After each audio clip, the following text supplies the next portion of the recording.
Para esto voy a abordar 4 temas principalmente. Primero, quiero hablar un poco sobre por qué estamos discutiendo esto. O sea, una especie de introducción de por qué hoy en día es importante que en las universidades y que los abogados trabajemos el tema de la responsabilidad penal de las empresas. Una segunda parte relacionada con los modelos teóricos de responsabilidad penal de las empresas.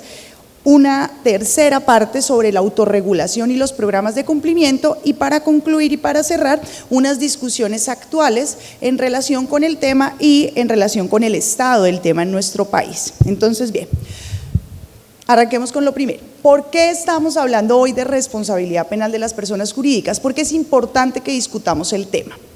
Si nosotros miramos en nuestros modelos de responsabilidad heredados de sistemas continentales europeos, pues diríamos que es una discusión relativamente reciente. Pero si lo miramos desde el punto de vista de los sistemas con un origen anglosajón, debemos decir que realmente la discusión de la responsabilidad penal de las empresas pues es una discusión que puede tener más de 100 años aproximadamente. Realmente en los modelos de corte anglosajón es connatural a este tipo de sistemas que las personas jurídicas respondan de manera penal, a diferencia de nuestros modelos de corte continental europeo, en los cuales esta discusión de la responsabilidad penal de las personas jurídicas realmente lo que hace es socavar uno de los principios de este tipo de modelos. ¿En qué sentido? En el sentido que los modelos de corte continental europeo tienen un principio según el cual la responsabilidad no es para las sociedades no responden. Entonces, entrar para nosotros como un sistema de responsabilidad penal de corte continental europeo a discutir la posibilidad de la responsabilidad penal de las empresas implica precisamente reevaluar un principio de un sistema de responsabilidad que está anclado en el eje de la persona natural, que está anclado en el eje del ser humano. Entonces, a partir de allí, entonces lo que decimos es: ¿y por qué nosotros nos estamos reevaluando hoy en día esa máxima de que las sociedades no delinquen? O sea, ¿por qué nos estamos acercando a un sistema anglosajón en el sentido de decir las sociedades sí delinquen y las sociedades sí pueden responder? Entonces, la respuesta a esta pregunta pues uno podría encontrarla tal vez en múltiples causas de carácter, digamos, no solamente jurídico, sino de carácter sociológico, antropológico, etcétera. Pero en este momento pues centrémonos en las que nos corresponden o en las que podríamos por lo menos nosotros explicar como abogados, y son las causas que tienen que ver con lo jurídico. Si nosotros miramos las causas de lo que tiene que ver con lo jurídico, nosotros deberíamos decir que primero que todo, el derecho es un fenómeno de carácter social, o sea, el derecho le da respuesta a fenómenos sociales. ¿Y cuáles son esos fenómenos sociales que han contribuido para que nosotros hoy en día estemos preguntándonos si las sociedades deben responder o no penalmente? Uno de esos fenómenos es cómo ha venido evolucionando la sociedad moderna, y cómo en la sociedad moderna el centro de la sociedad ya no es solamente el ser humano, ya no es solamente una sociedad que está anclada en lo que hace el ser humano, sino es una sociedad realmente que también debe mirar hacia lo que hacen las corporaciones y hacia lo que hacen los grupos de personas representados o agrupados bajo una personalidad jurídica distinta. Y entonces aquí lo que nosotros podemos observar es que hoy en día la sociedad no se mueve solo a través del individuo, la sociedad se mueve más desde el punto de vista social y económico, desde el punto de vista de las empresas. Y entonces estas empresas es lo que llegan, o digamos que el fenómeno que llega a que nosotros actualmente estemos construyendo teorías sobre el ciudadano corporativo y sobre la democracia corporativa, que son más propias de las discusiones anglosajonas, pero que definitivamente hemos venido tomando y hemos venido heredando en esos sistemas de corte continental europeo como el nuestro. Y entonces, a partir de allí, lo que nosotros debemos, digamos, reflexionar es: ¿por qué esa empresa se volvió un ciudadano corporativo? O sea, ¿por qué es importante discutir el tema del ciudadano corporativo? Porque las empresas realmente son quienes administran hoy en día en una sociedad denominada sociedad del riesgo gran parte de esos riesgos que mueven a esa sociedad. Entonces, si nosotros miramos, por supuesto que la persona natural también administra unos riesgos, pero son unos riesgos que en una escala de la sociedad son inferiores o que generarían un impacto inferior en dado caso de que se presentara un daño. Si nosotros vemos realmente la gran cantidad, digamos, de afectaciones graves a bienes jurídicos importantes para los estados, mercados, en muchas ocasiones provienen no de personas individuales, sino de personas jurídicas o de empresas que administran unos riesgos que, digamos, en una escala pueden considerarse mayores. Y piensen solamente en las grandes los grandes casos, los grandes desastres de carácter natural, medioambiental, donde quien realmente es el que administra el riesgo no es Juan, Pedro o Luis, que puede ser un empleado de la empresa transitorio, sino es como tal una empresa. Y cómo realmente esos impactos en esos bienes jurídicos se atribuyen no a la actividad de una persona como tal, sino a la actividad como tal de una empresa. Y piensen, por ejemplo, también tomando el caso, digamos, tal vez más cercano a lo que ustedes trabajan como derecho penal económico, es las grandes desestabilizaciones de los mercados financieros en Colombia y en el mundo. No las causa una persona natural, las causa precisamente una empresa o un conglomerado empresarial. Entonces, precisamente digamos que ese papel preponderante, no solo desde el punto de vista de lo que hace la empresa, sino del riesgo y del efecto dañino que puede generar la actividad de la empresa, pues es lo que ha venido haciendo que retrocedamos de alguna forma en nuestra máxima de que la sociedad no responde, para decir que la sociedad sí responde y responde penalmente. Ahora, esto, como les decía, pues puede ser una evolución del derecho, seguramente sí, o sea, no todos los cambios que se producen en el derecho por razón de las modificaciones sociales, uno los podría denominar evoluciones. Puede que a veces sean muy positivas o no tanto, pero lo cierto es que de igual forma, como les decía, el derecho es un fenómeno que tiene que darle respuesta a lo que una sociedad le está demandando. Y si esa sociedad está demandando que el derecho replantee algunos de sus postulados, pues debemos evaluar si vale la pena o no replantearlos y en qué medida. Y entonces, aquí digamos el replanteamiento desde el punto de vista del derecho ha venido siendo marcado es por qué debemos utilizar. Está claro que debemos utilizar el derecho sancionatorio, debemos utilizar el jus puniendi del Estado. La pregunta es si lo utilizamos como lo venimos haciendo a través del derecho administrativo sancionador o si vamos a incorporar en esa respuesta estatal el derecho penal. Y entonces aquí la discusión que se presenta es, y entonces, ¿cuál es la diferencia entre el derecho penal y el derecho administrativo sancionador? Tenemos claro que son dos expresiones del jus puniendi del Estado. Entonces, hay quienes consideran que esa diferencia es de carácter netamente cuantitativo, en el sentido que lo que hay es un derecho penal para las infracciones más graves y un derecho administrativo sancionador para las menos graves. Pero hay otros que consideran que esta diferencia no es de carácter cuantitativo, sino que es una diferencia de carácter cualitativo. Entre las dos podríamos encontrar muchos teóricos que tienen razones suficientes para inclinarse por una u otra postura, pero indiscutiblemente debemos reconocer que la gran mayoría se inclinan por reconocer que la diferencia es de carácter cuantitativo y no cualitativo. Es decir, protegemos los mismos bienes jurídicos, solo que lo hacemos a una intensidad distinta del daño. A menor daño entra el derecho administrativo sancionador y a mayor daño entra el derecho penal. Entonces, aquí la discusión, ¿por qué es importante? Porque precisamente lo que debemos definir es si la responsabilidad de las empresas debe seguir siendo del derecho administrativo sancionador exclusivamente o si debemos combinarla con el derecho penal. Si nosotros revisamos cuál ha sido como la evolución de muchos ordenamientos jurídicos de ese corte continental europeo como el nuestro, podemos decir que países, digamos que tan aferrados a esos principios como Francia, han venido cediendo precisamente en pro de estas razones a incorporar en su ordenamiento el derecho penal de las empresas.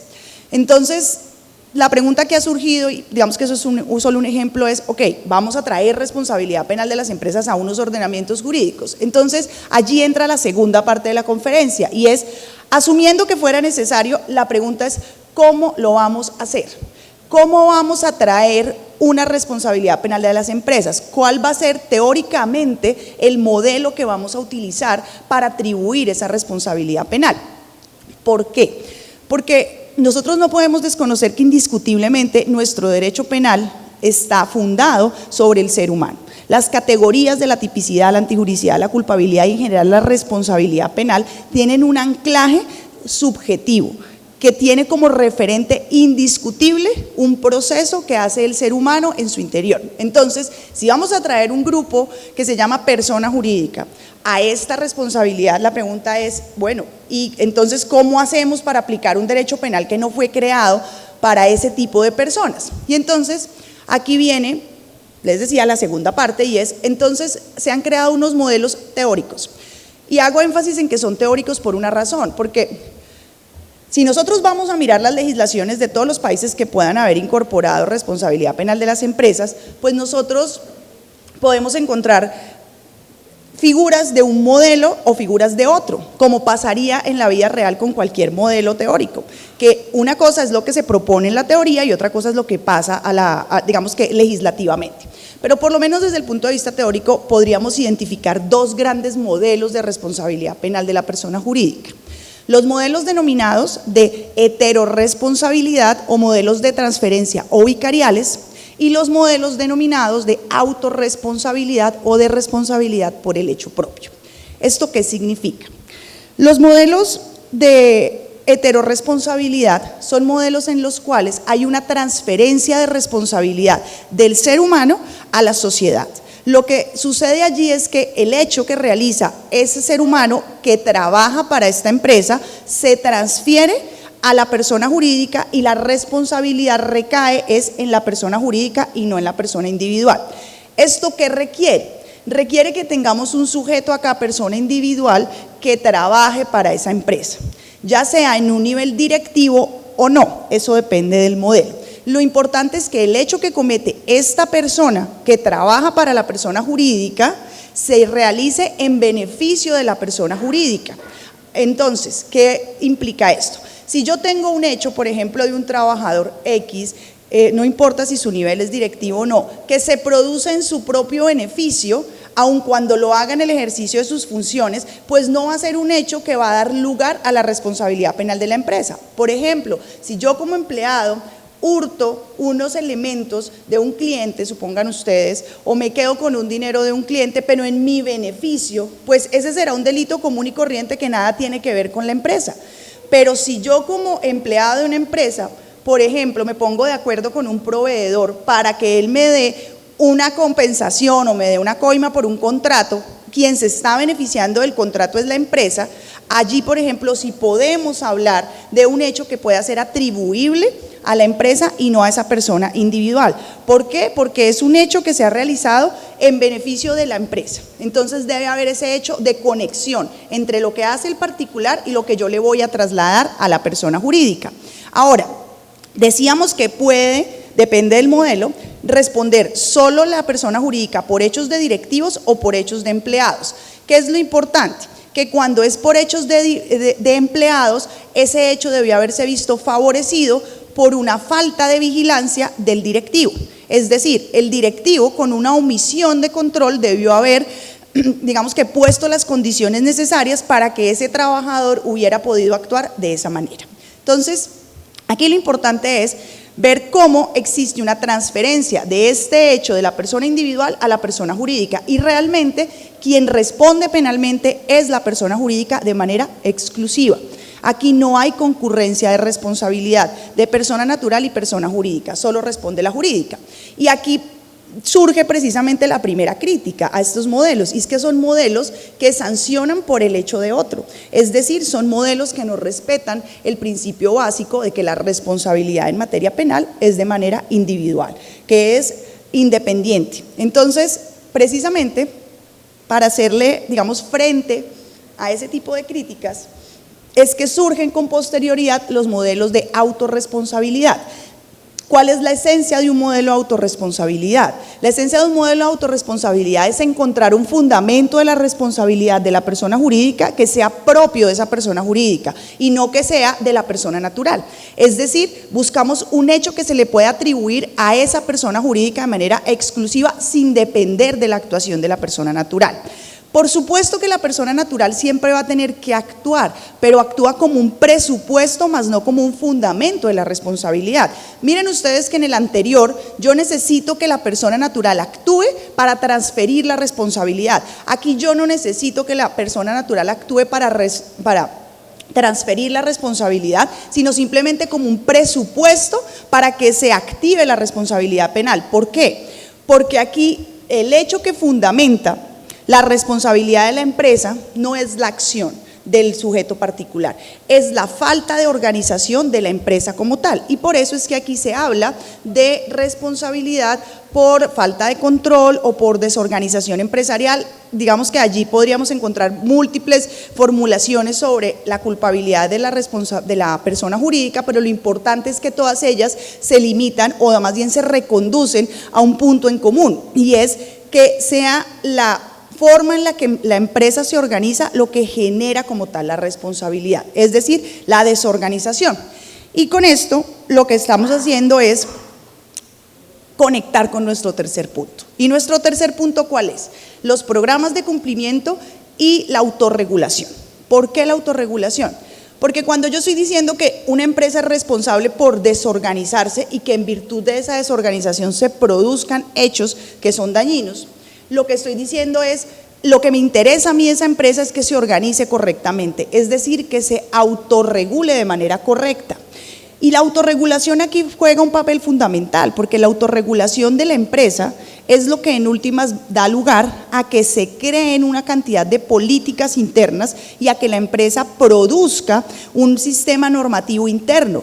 Cuando una empresa produce un manual, cuando produce un código de buena conducta, cuando produce un manual de buenas prácticas, se está autorregulando, está haciendo una producción normativa interna que va a complementar una producción normativa externa que es la del Estado, que es la del legislativo. Entonces, esa producción normativa interna en últimas es la que está determinando cuál es el nivel de riesgo permitido dentro de esa empresa y cuál es el nivel o cuáles son los deberes y obligaciones que se esperan de quienes trabajan dentro de esa empresa. Esa autorregulación es un punto común entre los dos sistemas que hemos enunciado, tanto para los sistemas de heteroresponsabilidad como para los de autorresponsabilidad. ¿Por qué? Porque en los sistemas de heteroresponsabilidad, es decir, donde hay transferencia, la autorregulación nos sirve para establecer las sanciones.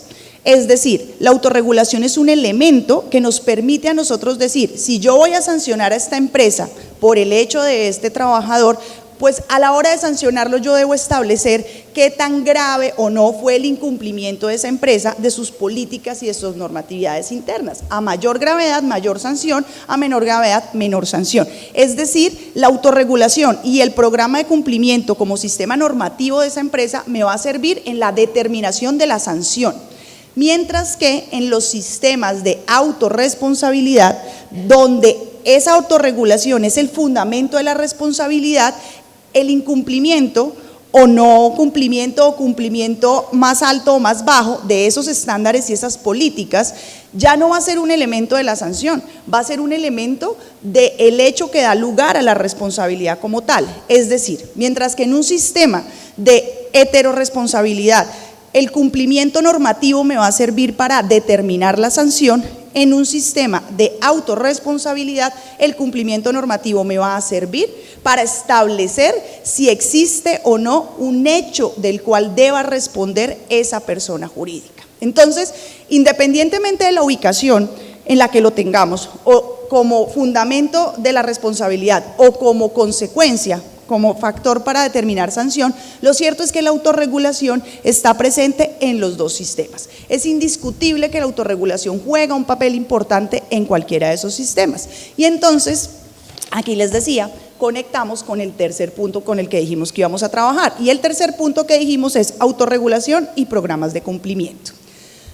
Cuando hablamos de autorregulación, pues realmente yo no les estoy diciendo nada nuevo aquí a nadie, porque la autorregulación, digamos, es una institución conocida en el derecho hace muchísimos años, tal vez tan antigua como la autonomía privada. De hecho, la autorregulación es una manifestación de la autonomía privada. Lo que sucede es que, si bien al inicio tuvo un gran protagonismo en el derecho privado, hoy en día ha venido avanzando hacia el derecho público y ha venido teniendo un gran protagonismo también en lo relativo a las sanciones que se deben imponer, tanto en el derecho administrativo como en el derecho penal.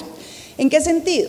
En el sentido que esa autorregulación es la que me está dando el marco de lo que yo le puedo exigir a ciertas personas y por tanto me está permitiendo establecer responsabilidad. Responsabilidad que, vuelvo y les digo, puede ser desde el punto de vista del derecho administrativo o del derecho penal.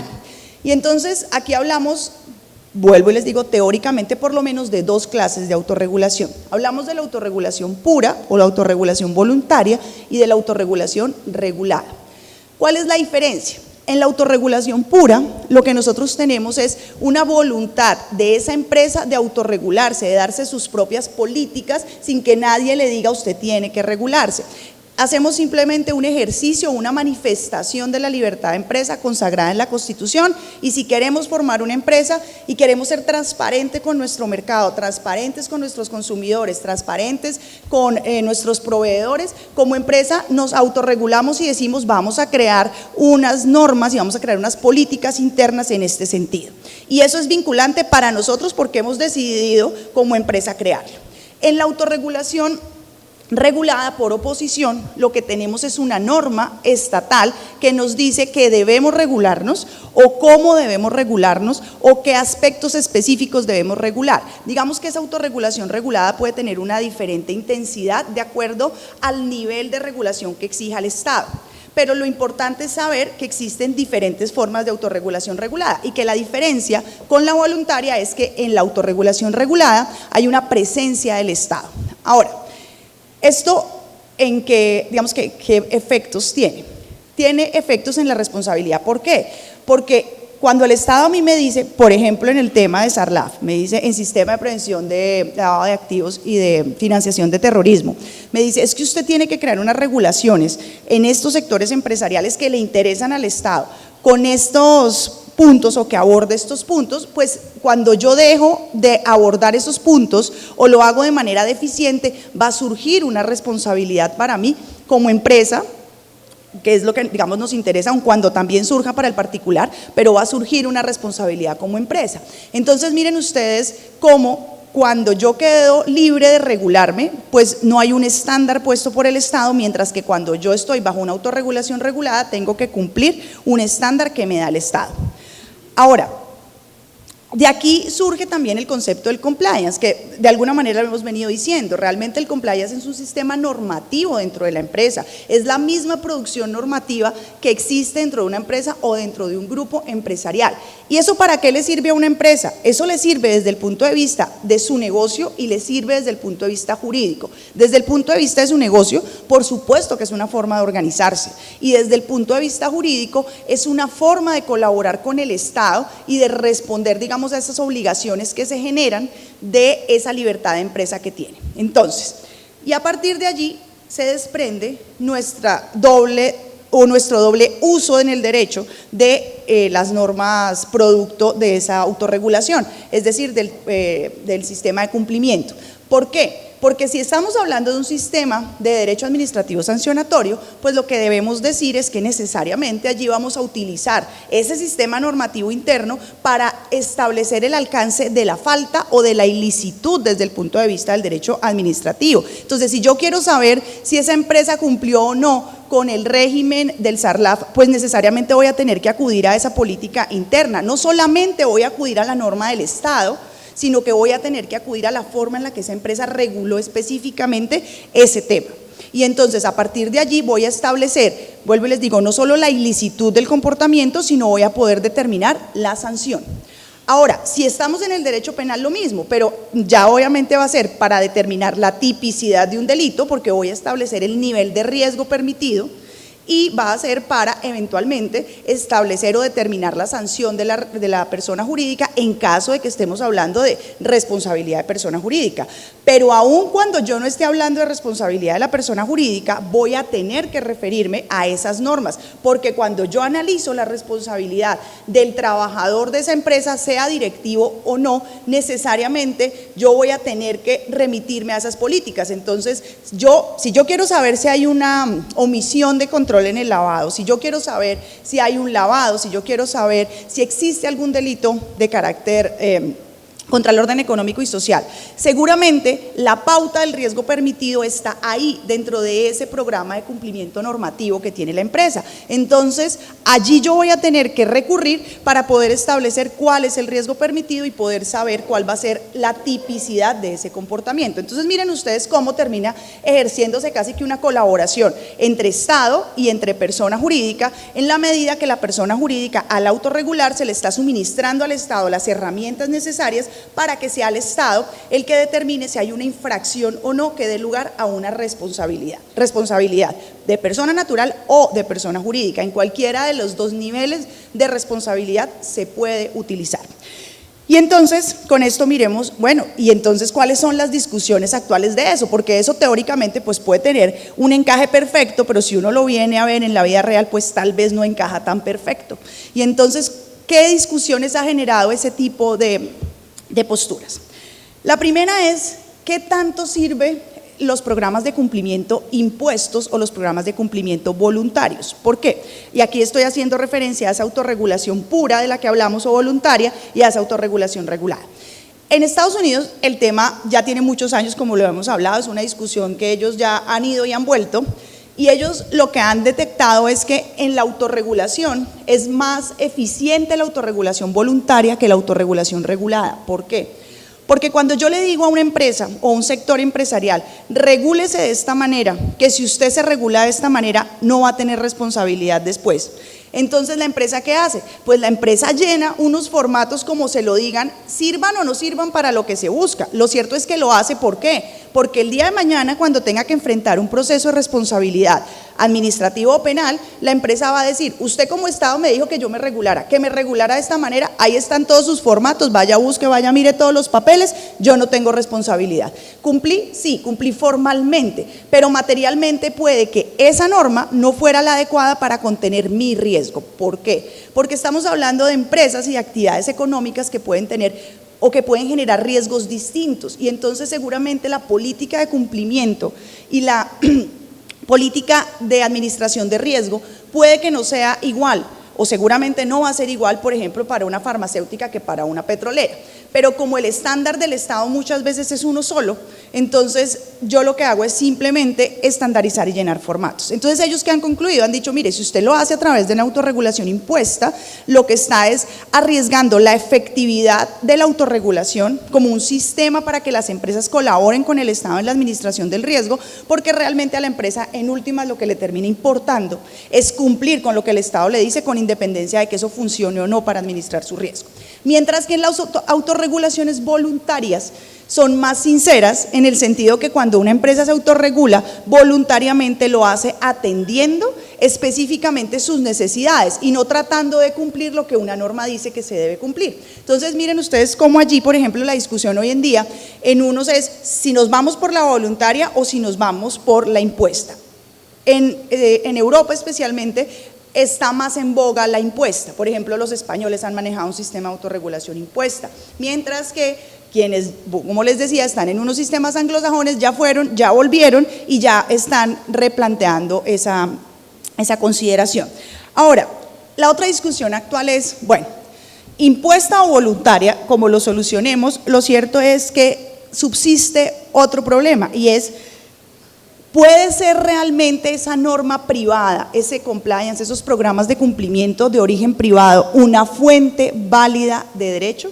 ¿Puede realmente ser esa normatividad interna, producto de un particular, fuente de responsabilidad? ¿Por qué? Porque es que aquí hemos dicho que con esa norma yo puedo alcanzar la tipicidad de una falta o puedo alcanzar la tipicidad de un delito o puedo llegar a establecer el incumplimiento de deberes o de obligaciones. Entonces la pregunta allí es ¿cuál es la legitimidad si son normas elaboradas por particulares y el derecho sancionatorio por definición tiene la característica de emanar del jus puniendi del Estado y de ser público? Entonces allí viene ya es un problema diferente de legitimidad, de hasta dónde es legítimo y bajo qué parámetros es legítimo utilizar ese tipo de regulaciones privadas como fuente de la responsabilidad. En tercer lugar, la discusión es, bueno, supongamos que es legítimo. Ahora preguntémonos ¿y esa es la función del derecho penal?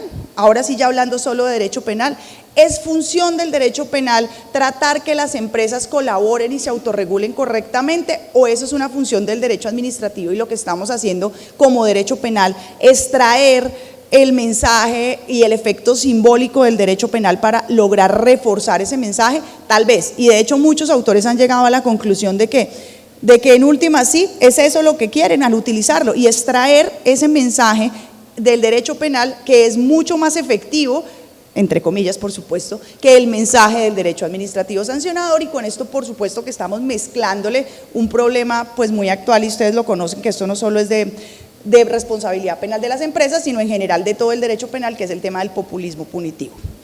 Y con esto entro al último punto, y es, ¿cuál es entonces la situación en Colombia? ¿Queremos o no queremos responsabilidad penal de las personas jurídicas? Aquí, como en todos los países, hemos tenido que dar esa discusión. Hasta ahora la hemos venido dando de una manera tal vez muy tímida, tal vez para muchos ha pasado desapercibido, pero nosotros hemos tenido prácticamente 5 o 6 proyectos de ley intentando establecer responsabilidad penal de las personas jurídicas. El último es del año pasado, ya lo archivaron, pero porque no logró continuar en la legislatura. Pero lo cierto es que la discusión sí la hemos tenido, o sea, los intentos sí los hemos tenido. ¿Por qué? Por múltiples razones también, especialmente por nuestros compromisos internacionales. Normalmente estos proyectos se han originado casi siempre o han sido siguientes a una firma de un tratado o a una firma de un acuerdo. Entonces, cuando suscribimos en el año 2005 la Convención contra la Corrupción de la ONU, presentaron un proyecto. Cuando luego suscribimos la convención de la OCDE, también se discutió. Allí el proyecto terminó finalmente en lo que ustedes conocieron como la ley, o conocen como la ley 1778 de 2016, que es responsabilidad de derecho administrativo sancionatorio para el soborno transnacional en las empresas. Pero en su momento se dio la discusión de si cumplíamos o no con lo que decía el tratado de la OCDE y poníamos o no responsabilidad penal. Digamos que en esto yo lo que quiero llamar la atención es decir, no somos ajenos a la discusión, es una discusión que se está dando ya desde hace algunos años, pero más allá del origen de la discusión, lo que a mí siempre, digamos, me ha preocupado, y es lo que para mí es importante que los estudiantes y quienes se dedican a trabajar y a investigar sobre el tema reflexionen, y es, ¿para qué la queremos? Supongamos que la necesitamos, la pregunta es ¿para qué? ¿Cuál es la finalidad? ¿Qué es lo que perseguimos con esa responsabilidad? En primer lugar. En segundo lugar, si realmente la necesitamos. O sea, nosotros tenemos que, digamos, también situarnos en lo que somos. Nosotros somos un país con un sector industrial realmente pequeño, en desarrollo, hasta ahorita que está saliendo adelante. Sí tenemos inversión de grandes multinacionales, eso es cierto, pero también tenemos que ser conscientes de que ese no es nuestra mayor cantidad, digamos, empresarial. Nuestra mayor cantidad de empresas es la empresa pequeña, la empresa mediana, y la pregunta es si al yo establecer un sistema de responsabilidad penal realmente estoy buscando o estoy alcanzando el objetivo que pretendo, o realmente estoy haciendo mayor daño porque estoy perjudicando a ese sector empresarial pequeño. Ahora, los costos. Como todas las reformas, esto cuesta, esto vale, y no nos sirve tener una ley que diga sí hay responsabilidad penal de las personas jurídicas, pero no hay un peso para implementarla. Entonces, también es un punto de, ok, sí lo vamos a hacer, pero ¿cómo lo vamos a hacer y a qué costo? No solo el costo del sector empresarial, sino el costo de que el Estado y la rama tenga el dinero para poderlo implementar. Ahora, adicional a esto, la eficacia, o sea, ¿cuánto vamos a invertir? ¿Para qué? ¿Queremos sancionar un gran cúmulo de actuaciones o esa responsabilidad nos va a servir para 4 empresas? Y entonces esa inversión que de pronto puede ser más fructífera digamos que en el sistema de responsabilidad que tenemos hoy en día, que le faltan muchos recursos por supuesto, y no invertir una gran cantidad de dinero para un sistema de responsabilidad al que vamos a llegar a unas muy pocas personas. Entonces miren cómo no es un solo tema de traigamos la responsabilidad, sino evaluemos la conveniencia y evitemos que nos pase lo que nos ha pasado muchas ocasiones, y es traemos leyes, traemos sistemas, pero realmente no hacemos una reflexión de para qué nos sirven y terminan siendo unas leyes muy bonitas, pero que nos generan una gran cantidad de problemas desde el punto de vista de la administración de justicia, y que lo que hacen es desacreditar la administración de justicia. Porque si nosotros vamos a vender la idea, como se ha intentado vender, que si traemos la responsabilidad penal de las personas jurídicas se va a acabar la corrupción y que con esto ya solucionamos el problema, evidentemente eso no va a pasar. Eso no va a pasar porque es que la ley sola no hace nada. Entonces el problema es, ¿vamos a hacerlo para qué? Y nos vamos a montar, digamos, en el bus de la responsabilidad penal de las personas jurídicas a costa de que en 2 o 3 años, digamos, nos gastamos un montón de plata y eso no sirvió para nada y no ha dado resultados. Entonces, esa es mi reflexión. Desde el punto de vista académico, creo que es un tema que hay que trabajar muchísimo porque tiene muchísimo de dónde explotar. Pero desde el punto de vista también práctico, creo que es importante analizar la conveniencia o inconveniencia de traerlo a nuestro país. Muchas gracias.